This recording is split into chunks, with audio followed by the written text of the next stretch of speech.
내가 경건 생활이 최근에 약하니까 누가 무슨 말 한마디만 해도 상처를 금방 받습니다. 그전에는 더 심한 말을 들어도 아주 그냥 했는데 아무 이상이 없었는데 지금은 요만한 말 한마디를 듣고도 막 괴로워가지고 소화를 못 시키죠. 어떨 때는 최근 경건 생활이 좀 약화되고 하나님께 나아가는 시간이 없다 보니까 분별력이 없어가지고 뭐가 뭔지를 알지 못하고 무슨 판단을 제대로 하지 못해가지고 이렇게 좀 분별력이 없는, 좀 어리석고 막 좀 약간 이상해 보이는 그런 모습을 보일 때가 많죠. 어떤 경우에는 막 내 안에 죄성인 본성이 나와가지고 막 짜증이 나고 폭발하고 자꾸만 거친 마음으로 마음밭이 바꾸어지죠. 어떨 때는 또 그렇게 불안해합니다. 그렇게 초조해합니다. 무슨 말만 들으면 아주 염려가 돼서 인생 끝난 것처럼 막 오그라듭니다. 우리가 최근에 경건 생활이 약화되면 우리 삶은 다른 말로 하면 영적으로는 점점 죽어가는 것처럼 내 영혼이 파리하게 쇠하여 간다. 점점 야위어가는 것처럼 우리 영혼이 심령이 죽어간다는 것을 우리가 알 수 있습니다. 이 경건생활 여부는 하나님 앞에서 내가 영혼의 숨을 마음껏 쉬고 하나님과 친밀한 관계를 누리고 하나님의 인도하심을 받고 생동감 있는 믿음 생활을 해야 될 텐데, 이 경건생활 여부가 우리 신앙생활에 있어서 이런 질적인 면을 결정한다는 것이죠.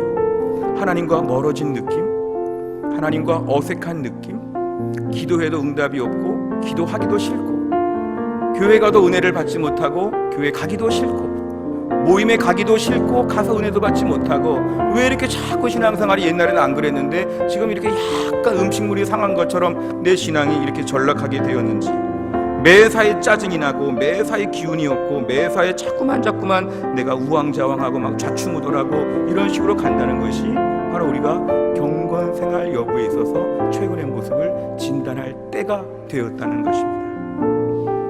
어떤 분들은 이런 말을 하는데요, 제 주변에 경건생활 잘 하시는 분들 중에 보니까 성격도 이상하고 괴팍하고 그렇게 기도 많이 하고 그렇게 성경 많이 보고 그렇게 큐티하는 데서 좀 유별난 사람들이 있습니다. 그러니까 나는 경건생활 그런 사람들 보니까 나는 경건생활 안 하겠습니다.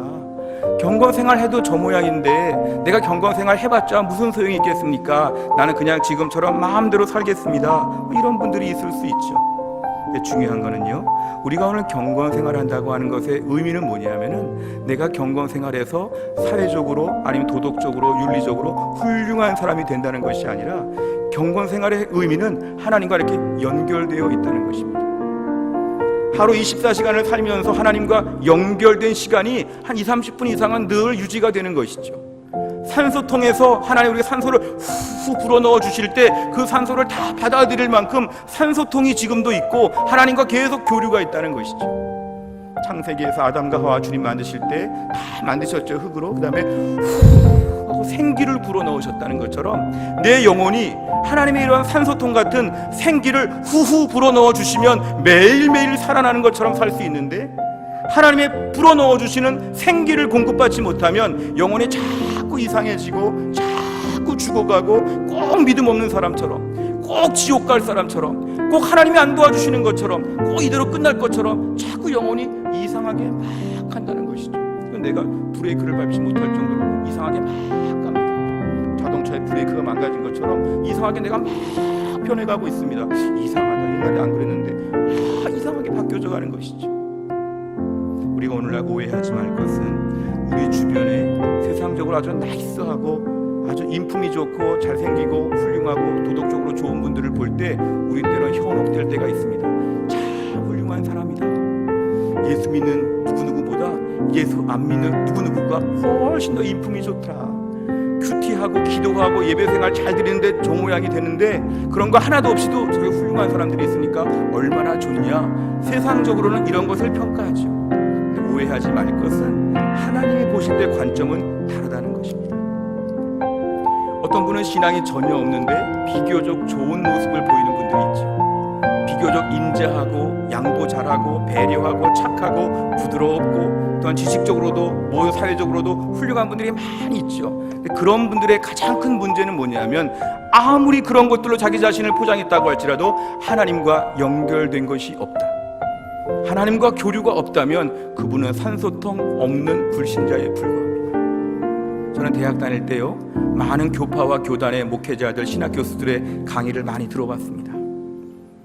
많은 학교에서 많은 목회자들이 와가지고 많은 이야기를 하죠. 근데 어떤 경우 보면 참 목사님, 교수님 잘생기고 착해 보이고 다 좋은 분들과도 많이 얘기를 나눠봤지만, 어떤 경우에는 그런 분들 중에도 성경을 성경대로 믿지 아니하고 하나님 말씀을 말씀대로 붙잡지 아니하고 예수님의 십자가를 믿지 아니하고 그냥 세상적으로 휴머니즘에 입각한 착한 세상, 좋은 세상 만들고자 하는 신학이 조금 이상한 분들을 볼 때 더 훌륭한 분들을 많이 봤습니다.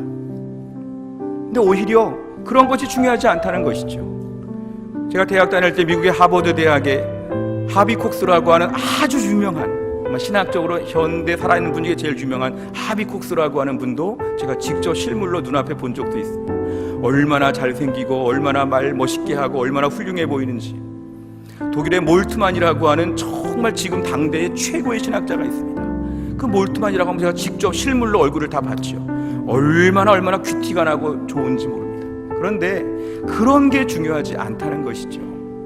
오늘날도 세상적으로 평가는 이것이죠. 얼마나 잘생기고 얼마나 인품이 좋고 착한 일을 많이 했고 얼마나 대단했는지. 근데 하나님 나라 관점에서 볼 때는 그런 것이 중요하지 않습니다.